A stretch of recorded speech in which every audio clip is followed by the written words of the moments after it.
সুপ্রিয় দর্শক শ্রোতা, আসসালামু আলাইকুম। এই মুহূর্তে আছি মিরপুর বাজার ভ্যান সাইকেলের হাটের পাশেই। মাসকালার রুটি বিক্রয় করছেন চাপাই থেকে আগত আমাদের শহীদুল মামা। আসলে আপনাদের দৃশ্যটি তুলে ধরছি। মিরপুর বাজার ব্রিজের মুখে যে বেচাকেনা হতো, বৃষ্টি এখন নির্মাণ কাজ চলছে।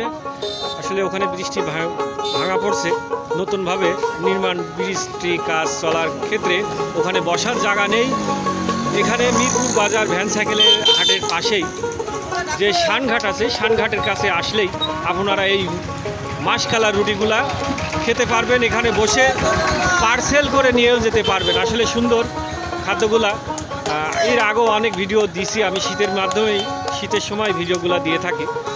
দেখতেই পাচ্ছেন আমাদের শহীদুল মামা, তিনি চাপড়িয়ে রুটি তৈরি করছেন। চাপাই থেকে তিনি আগত। আসলে এখানে এই শীত মৌসুমে আপনারা যে কোনো জেলায় থেকে, যে কোনো গ্রামগঞ্জের থেকে